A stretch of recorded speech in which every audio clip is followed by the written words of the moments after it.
Assalamualaikum warahmatullahi wabarakatuh.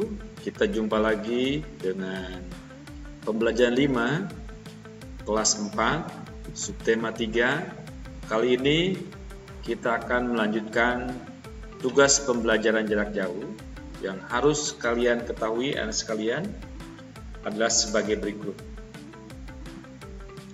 Masih ingat kamu telah belajar dan berlatih melakukan tari bungo jumbo dari Aceh. Sekarang kamu akan menampilkan tari tersebut secara berkelompok. Mana nih berkelompok? Ya, boleh sama adanya ya. Jadi ini kalian berkreasi ya. Berikutnya, ayo berkreasi. Sebelum kamu menampilkan tarian bungo jumbo, diskusikan secara berkelompok keterampilan yang harus dilakukan ketika menari. Apa sih keterampilan yang dimiliki? Supaya tariannya bagus ya. Tuliskan diskusinya hal-hal apa supaya kreasi tarianmu itu bagus. Ya, gerakannya seperti apa, pakaiannya seperti apa dan seterusnya ya. Nah, setelah itu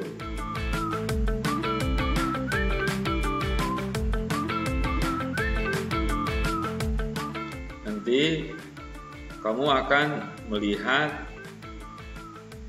apresiasi penampilan tari bungo jumbo ya. Nah, sini perhatikan, coba ajukan pertanyaan jika ada hal yang belum kamu pahami dengan baik. Ketika kelompok lain tampil, kamu dapat membuat catatan sebagai bentuk apresiasi dengan tabel dan menjawab pertanyaan berikut. Jadi kita bisa memberikan apresiasi ya kepada tarian kelompok lain. Satu, misalnya kelompok 1, hal yang sudah dilakukan dengan baik apa? Dari gerakannya, tariannya, gestur tubuhnya, dan seterusnya ya.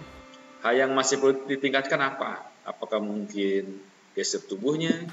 Caranya apa sih? Terus ini ya. Jadi kita bisa melihat video teman kita, tari bungo jumbo, apa yang baik dan yang belum baiknya. Lalu saran kamu apa? Sini ya, dibuat. Kemudian dikirim ke Google Classroom ya. Apa itu apresiasi seni? Adalah merupakan suatu penilaian karya seni mulai dari mengenali, menilai, dan menghargai makna atau nilai-nilai yang terkandung dalam karya seni tersebut.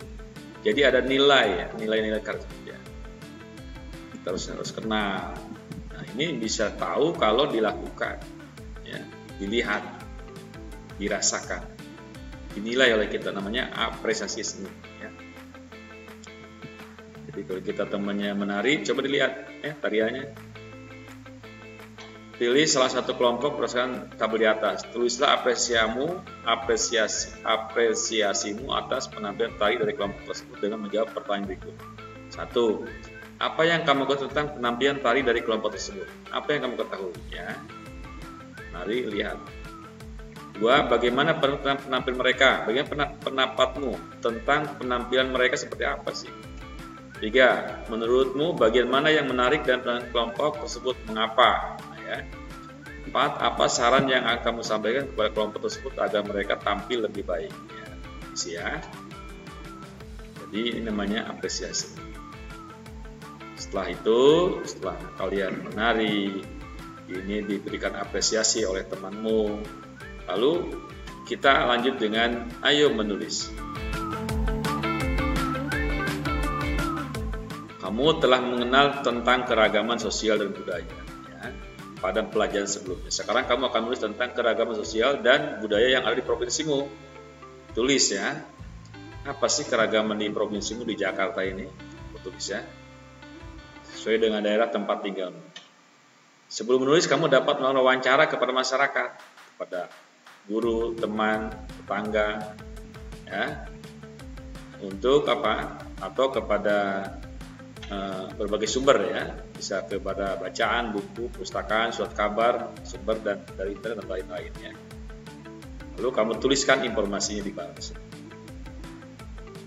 Anak sekalian, apa kamu masih ingat bangun apa saja yang terdapat pada tangram yang telah kamu buat? Apakah terdapat bangun segi 4? Berikutnya, Ayo berlatih. Nah, sekarang kita berlatih ya.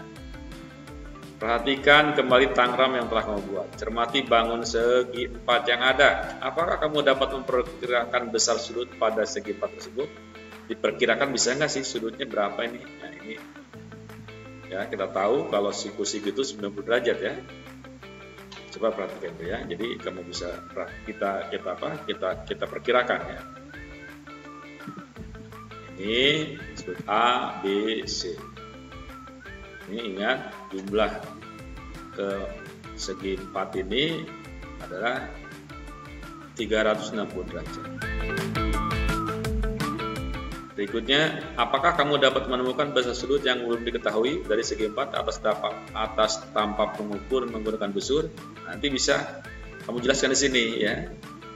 Ya, berapa besar sudutnya, dari mana ditemukannya ya. Jadikan sebuah rumus di sini.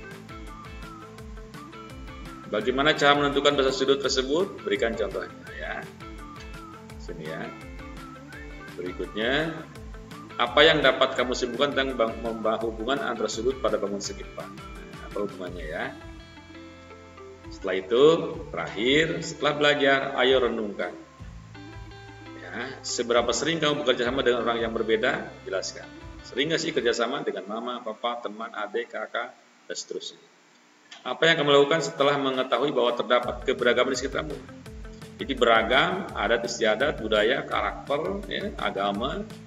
Nah, kita harus bisa bekerja sama. Kalau tidak bisa bersama, ya kita tentu tidak bisa hidup dengan baik, dengan harmoni, dengan nyaman, dengan teman-teman kita, dan tujuan kita tentu tidak akan tercapai karena kita setiap pekerjaan kehidupan itu bergantung kepada orang lain ya. Jadi silakan bekerja sama. Baiklah, semoga bermanfaat dan selamat bekerja sama. Bapak tunggu laporannya di Google Classroom. Terima kasih.